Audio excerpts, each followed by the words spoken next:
समय अकाल पीड़ितों की सेवा में सब काम छोड़ के उन्हें लगा कि भूखे व्यक्ति के लिए और प्यासे व्यक्ति के लिए जल सबसे बड़ी सेवा है। उसे प्रवचन बाद में करना, उसे पहले जल पिलाना है। जो साधन संपन्न सत्संगी साधक भी इस बात को हृदयंगम नहीं कर सकते। बाबा कहते मेरे ध्यान में युगों युगों में ऐसी उच्च आध्यात्मिक स्थिति का कोई सिद्ध भगवत कृपा पात्र आया ही नहीं है। बात को सबको बताना नहीं, बाबा ने अपने बड़े भैया को लिखा था। जो जिन सिद्ध संत की मैं बात कर रहा हूँ, जिन पे श्री ठाकुर जी लट्टू थे, कालांतर में सेठ जी का अभिन्न स्वरूप बन जाने वाले परम श्रद्धेय प्रातस्मरणीय स्वामी श्री राम सुखदास जी महाराज, बहुत ऊंचे आदर्शों पे जीने वाले, वो जमीन की चीजों को देखते नहीं थे। अपने उस समय का दर्शन कराया जब बालक ध्रुव बालक थे, भक्त थे। तो स्वयं ज्योति जी समाधि में देख रहे हैं कैसे छोटा सा बालक भगवान को पुकार रहा है रो रो के वन में।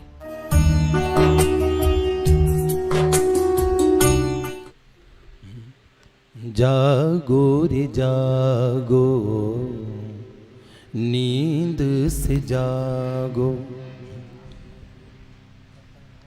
चल जहां न जन्म और मरण को कलेश, ये नहीं है सखी अपनो देश। चल चल रिवा पी के देश, पी के देश, चल चल रिवा पी के देश, पी के देश। जागो रे जागो, नींद से जागो, चल जहां न जन्म और मरण को कलेश, ये नहीं है सखी अपनो देश। चल चल री सजना के देश, देश, चल चल रिवा पी के देश, पी के देश। श्री लाडली लाल की। अपने को वहीं जाना है।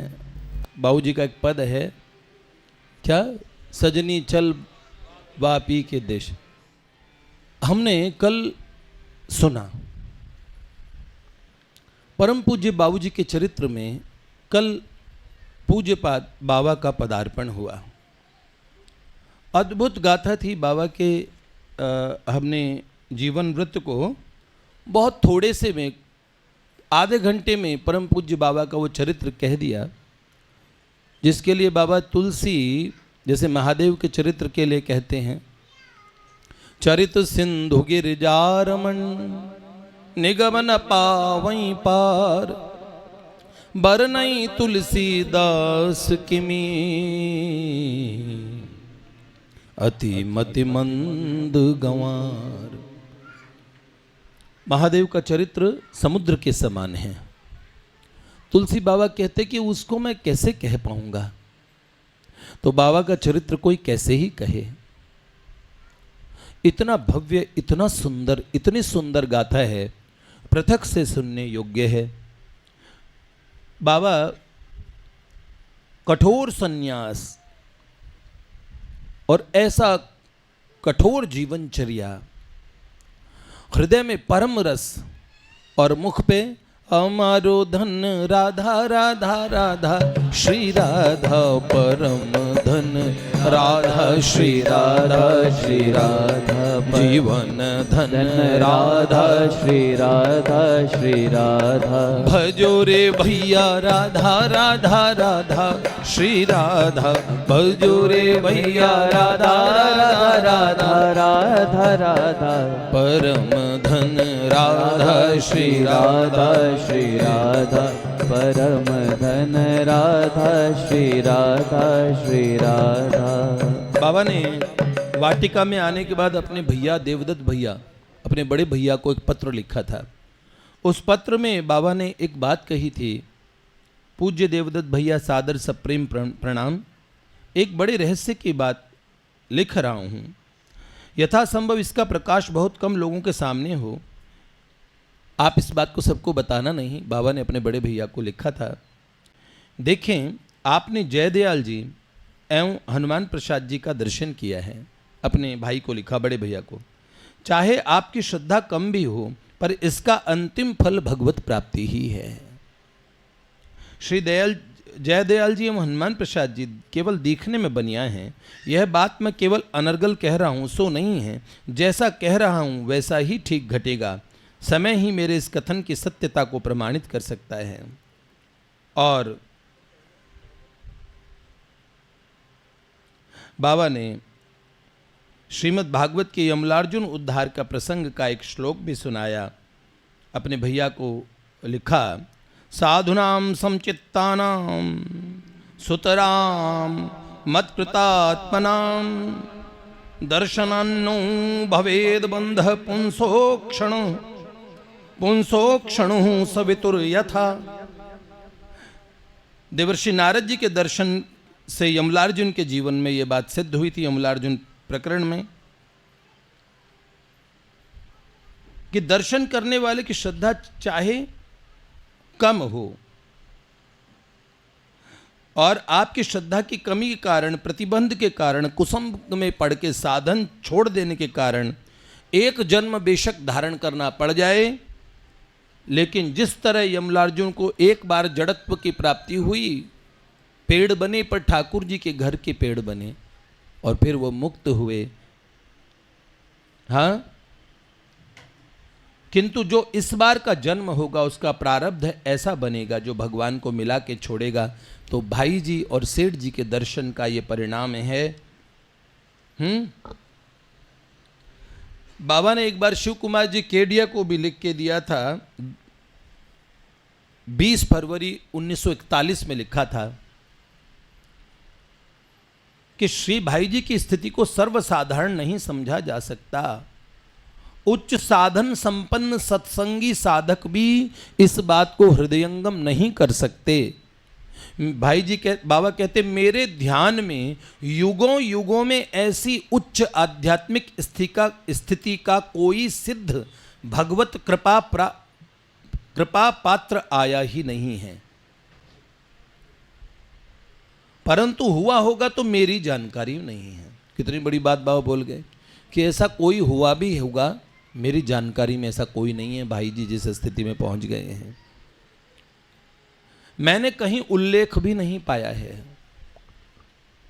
जो हम गाते हैं ना, किसी से उनकी मंजिल का पता पाया नहीं जाता, जहां वो है, जहां वो है, जहां वो फरिश्तों का वहां साया नहीं जाता, किसी से उनके मंजिल का पता पाया नहीं जाता। लो भैया, तो कैसे कहें, नारद भक्ति सूत्र में महासिद्ध प्रेमी भक्त नारद जी ने सिद्धांतों में ऐसी स्थिति का उल्लेख अवश्य किया है। प्रेमा भक्ति आचार्य देवर्षि नारद जी ने एक प्रेम की ऐसी स्थिति बताई है जो भाई जी के पास है। उनके संपर्क में आने वाला माया जगत के सभी जीव, चाहे वे मक्खी, मच्छर, पशु, पंखी, मनुष्य, पितर, देवगण, कोई भी न कोई भी क्यों ना हो, एक न एक दिन अवश्य तर जाएंगे। उनके प्राकृत शरीर का अस्तित्व त्रिभुवन के लिए परम पवित्र और मंगल विधान करने वाला है। उसी काल में सेठ जी से मिलने एक महासिद्ध महात्मा पधारे, जो भाई जी और सेठ जी के कल्याण के लेख पढ़ के लट्टू हो गए हैं। और इन महात्मा पे भगवान लट्टू थे। ये परम सिद्ध महात्मा कौन थे?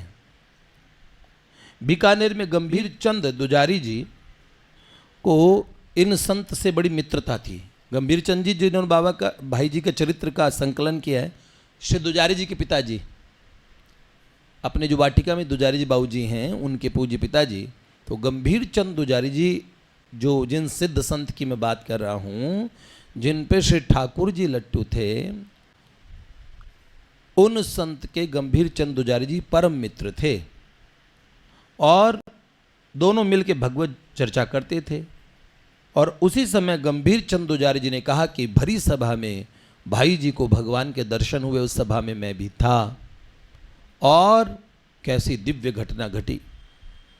अरे अगर मैं कहूं यहां प्रकाश, परम प्रकाश छा जाए और भगवान प्रकट हो, फिर वो हमारे में से किसी एक को भी दर्शन हो, तो आप क्या कहेंगे? हम भी थे भैया, हम भी थे। हम भगवान को उस महाप्रकाश के परे देख नहीं पाए।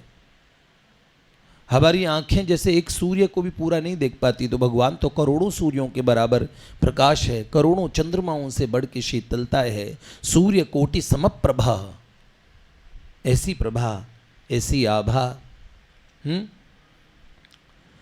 तो उन्होंने बड़े गदगद होकर बात सुनाई भाई जी के भगवत दर्शनों की। और तत्व चिंतामणि में जो सेठ जी के द्वारा लिखे हुए लेख थे, उनको पढ़ के उनका आकर्षण सेठ जी में पहले से था और इन संत के मन में आया कि मैं भी सेठ जयदयाल गोयनका जी और भाई जी हनुमान प्रसाद पोद्दार जी के दर्शन करूं, उनसे मिलूं। और वो दुजारी जी उनको साथ लेके चूरू गए और वहाँ सेठ जी से मिलाया और बाद में उन्हें भाई जी से भी मिलाया। कौन थे? कालांतर में सेठ जी का अभिन्न स्वरूप बन जाने वाले परम श्रद्धेय प्रातस्मरणीय स्वामी श्री राम सुखदास जी महाराज। तो स्वामी जी का सेठ जी के जीवन काल में आना हुआ। ये बचपन के साधु थे स्वामी जी महाराज। इनकी माँ राम राम राम राम ऐसे बोलती रहती थी, पढ़ी लिखी नहीं थी, इतने संतों की वाणियां आती थी, बड़े बड़े संत आते थे ना, उनके सामने वो ऐसे प्रश्न पूछ लेती थी अध्यात्म के गूढ़ से गूढ़, और पल्लू रख के सर पे घूंघट करके। और उन माता जी को स्वामी जी का प्रागट्य भी बड़ा अलौकिक है, बड़े अद्भुत महात्मा थे, बहुत अद्भुत। जिन्होंने महापुरुष को देखा है, क्या बात। भाई जी के प्रति भी इनका बड़ा आकर्षण हुआ। भाई जी के पावन कक्ष में स्वामी जी का लिखा हुआ पत्र भी है। भाई जी का बार बार एकांत का मन करता ही था। हमने आपको बताया 18 सितंबर 1932 को पहले वो लक्ष्मणगढ़ एक बार जब भाई जी गए थे, तब भी वो संपादकीय सारे कार्यालय को कहाँ ले गए? लक्ष्मणगढ़ में। हाँ, और मोतीराम वहाँ रतनगढ़ में ले गए। और रतनगढ़ में भी वो मोतीराम भरतिया जी की ढाणी टीलों में होती है, ढाणियाँ बोलते हैं हमारे यहाँ उसे, छोटे छोटे से बस्ती टाइप की टीलों में होती है। तो ऐसे शहर से लगभग 1.5 मील दूर, और वहाँ एकांत साधना भाई जी तब भी किया करते थे। और उस समय 1932 में जो गीता प्रेस के कर्मचारियों ने हड़ताल की थी, तो सब लोग भाई हड़ताल भाई जी के बिना सुलटेगी नहीं, तो भाई जी को बुलाने का बड़ा आग्रह रहा। तो भाई जी ने कहा कि मुझे एकांत में साधना करनी है, पर सेठ जी का मन है कि हड़ताल समाप्त हो जाए। और भाई जी पे सारे सब लट्टू थे, सब कर्मचारी क्या सब भाई जी सबके चाहिए थे। तो भाई जी ने वहीं से 7 बातें लिख के भेजी पत्र द्वारा कर्मचारियों का, भैया आप लोग हड़ताल खोल दो। और मैनेजर्स और मैनेजमेंट और संस्था को भी समझाया, दोनों के बीच में बीच बचाव करके और मात्र पत्र से ही समझौता करवा दिया, हड़ताल तोड़ दी। लोगों को लग रहा था कि हड़ताल टूटेगी नहीं। भाई जी बड़े अद्भुत थे। परमार्थ और गीता भवन के बीच में भी विवाद था एक जमीन को लेकर। असल में वो सारी उधर जमीनें गीता भवन की थी ही बहुत बड़ी, उसमें एक जमीन को लेकर विवाद था। कोर्ट केस तक चल रहा था ट्रस्टीज में दोनों के। वहाँ के पूज्यपाद स्वामी जी महाराज को एक दिन भाई जी गए प्रणाम करने। भाई जी ने संदेशा भेजा कि हम आध्यात्मिक संस्था हैं, इस बात की क्या बात है, हम लोग मुकदमों पे जाएं जमीनों के लिए। भाई जी ने क्या किया, वो जमीन उनके नाम लिखवा दी। झंझट खत्म, मुकदमा खत्म, बात खत्म। वैर अच्छा नहीं है। बहुत ऊंचे आदर्शों पे जीने वाले वो जमीन की चीजों को देखते नहीं थे। वो जीव मात्र को भगवान से मिलाने के लिए आए थे, इसलिए उनका हृदय अलग तरीके से बनाया गया था। और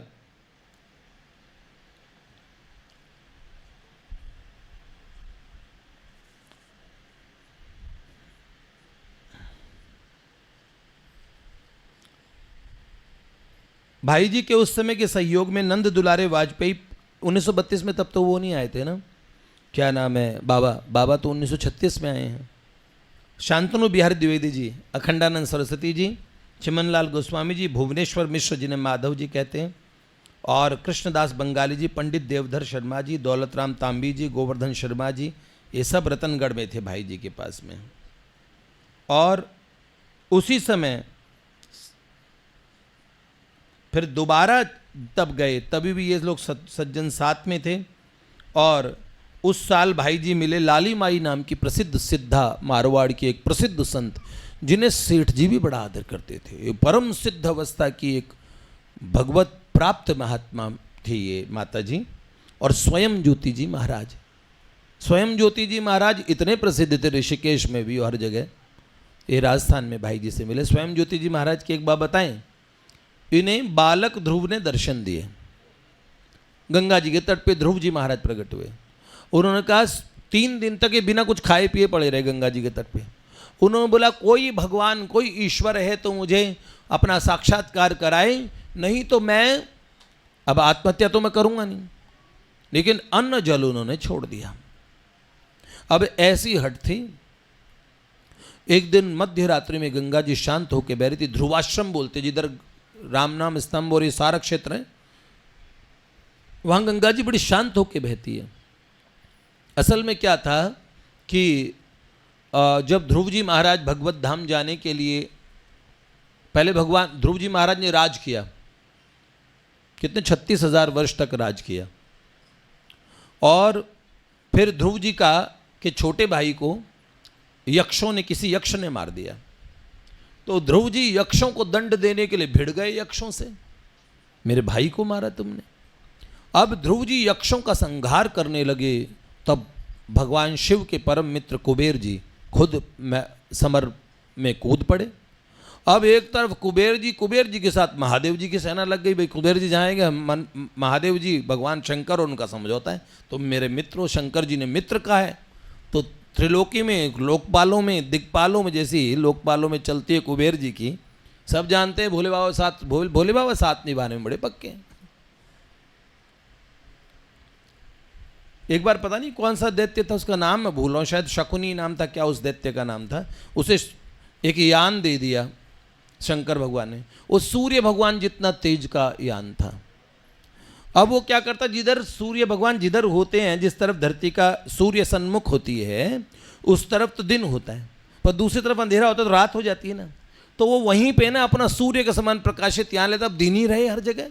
अब लोग बड़े परेशान हो गए, हम संध्या कब करें, रात में लोग सोए कब, चिड़िया और सब पंछी भी, रात ही ना हो। जैसे मेरे पास कभी रात नहीं होती, दिन ही रहता है।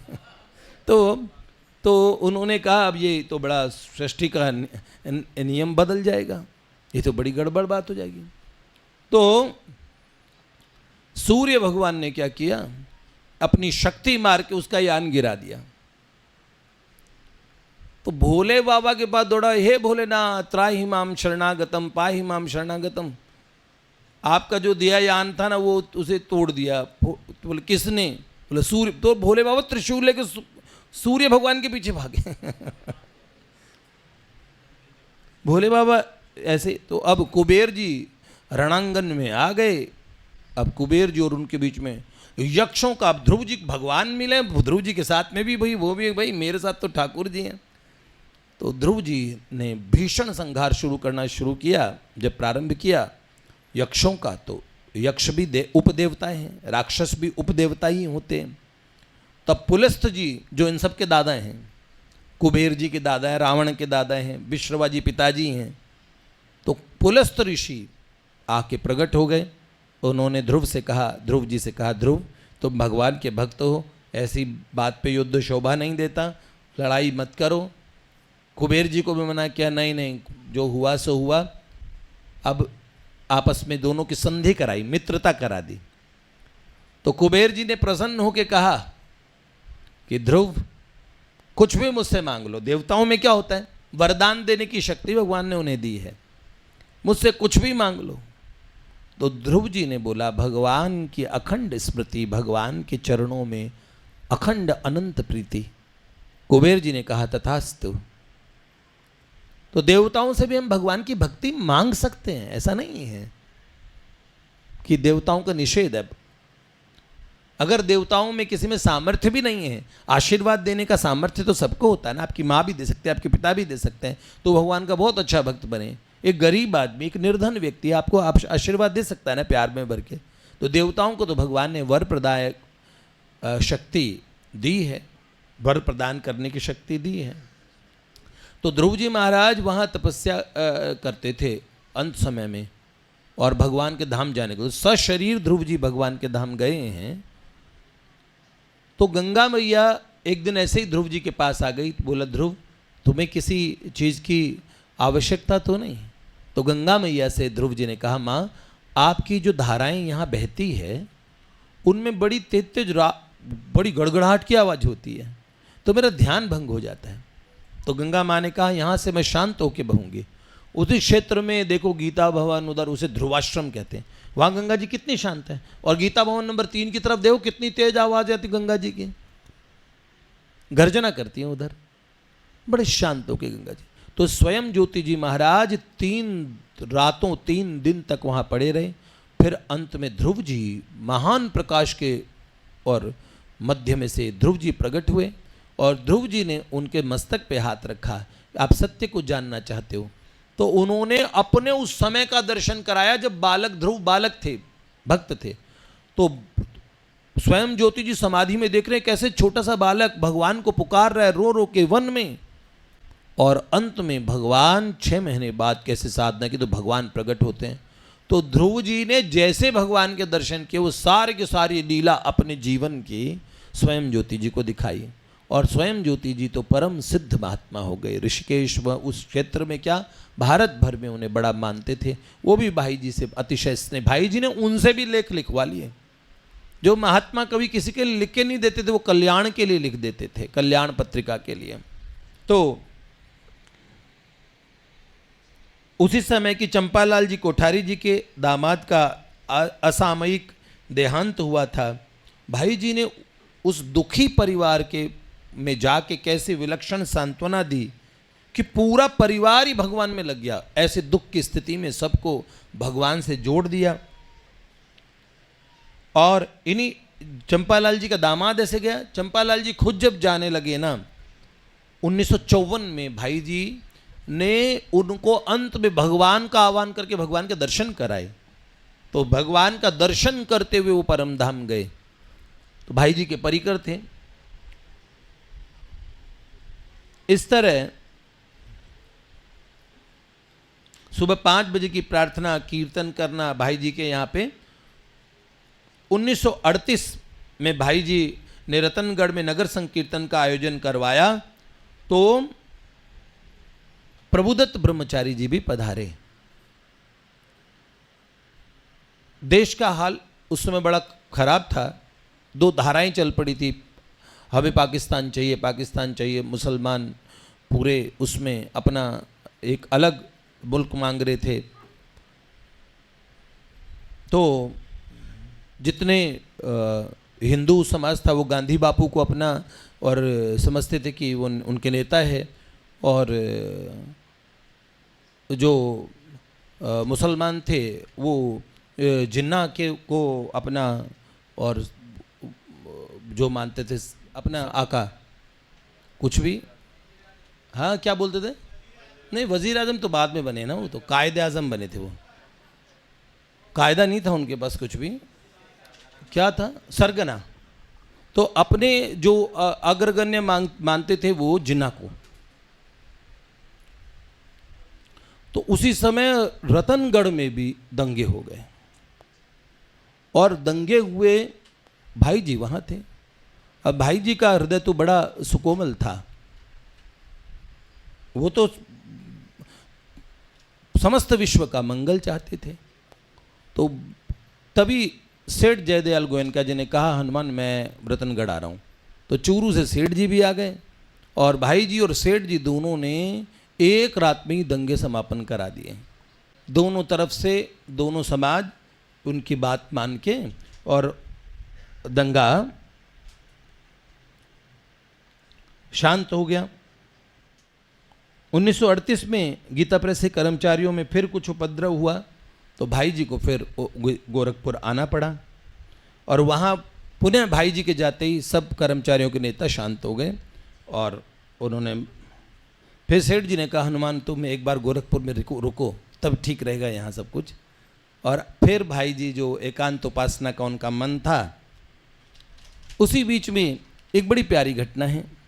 मैं हर घटना को लेते हुए चल रहा हूँ, ठीक है ना, सही है ना। एक छोटी छोटी घटनाएं मैं सोच रहा हूँ कि ये सब इग्नोर कर दी जाती है, लेकिन जब भाई जी का जीवन वृत्त सुन रहे हैं तो मैं चाहता हूँ कि सभी बातें को हमें पता होना चाहिए। अपने गुरुदेव, अपने माता पिता, इनके विषय में हमें पूरी कितने बताइए, हमारे तो हम तो इन्हीं के और वात्सल्य के उसमें इनकी गोद में पले बड़े हैं, तो इनके विषय में ही कहेंगे ना। तो 1938 की उसी साल की एक बात है, जिस साल दंगा वगैरह हुआ था, गीता प्रेस में भी और भाई जी गए फिर वापस आए, तो उस साल राजस्थान में भयंकर अकाल पड़ा और भाई जी बड़े सेवा कार्यों में आगे रहते ही थे। उस समय अकाल पीड़ितों की सेवा में सब काम छोड़ के उन्हें लगा कि भूखे व्यक्ति के लिए और प्यासे व्यक्ति के लिए जल सबसे बड़ी सेवा है। उसे प्रवचन बाद में करना, उसे पहले जल पिलाना है, भूखों के लिए अन्न की व्यवस्था करनी है। और कैसे क्या योजना रहेगी अकाल के लोगों की सहायता करने के लिए। तो एक बार भाई जी जल्दी से और ट्रेन से पहले बांकुड़ा गए, सेठ जी से पूरे की क्या योजना से हम, और फिर सेठ जी ने बोला जो बात फाइनल हुई तो भाई जी चल पड़े बांकुड़, बंगाल से राजस्थान। उस समय पौष का महीना था। पौष जानते हो कौन सा महीने में पड़ता है? लगभग जनवरी में पड़ता है, दिसंबर जनवरी का वो हिस्सा होता है। तो सबसे कड़ाके का ठंड पौष की ठंड, जैसे जेठ का महीना गर्मी के लिए माना जाता है, इसे पौष का महीना ठंड के लिए। तो पौष का महीना था, बड़ी कड़ाके की ठंड थी और राजस्थान वगैरह में ठंड बहुत ज़्यादा होती है। चूरू जहाँ सेठ जी का स्थान है वहाँ तो हमेशा -4 -5 जाता है। बर्फ़ भी पड़ी थी इस बार, बर्फ़ हर बार वहाँ नल जम जाती है।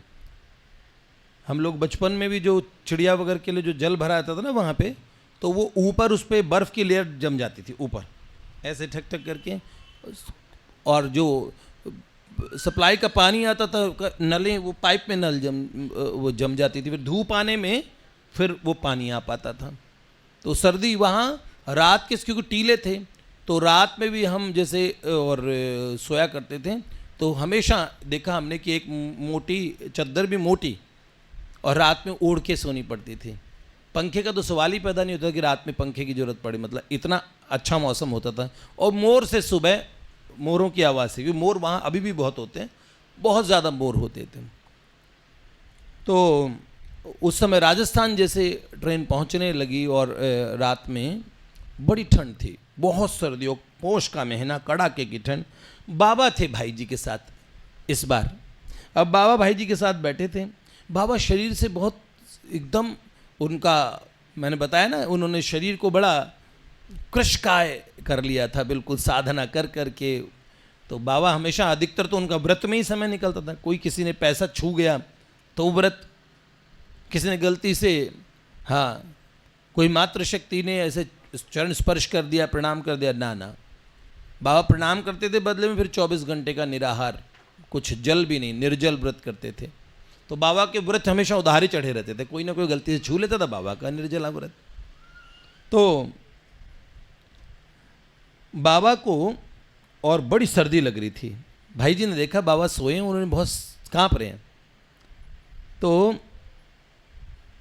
उन्होंने अपनी कंबल भी बाबा को उड़ा दी ऊपर से, और भाई जी बैठ गए बिना कंबल के।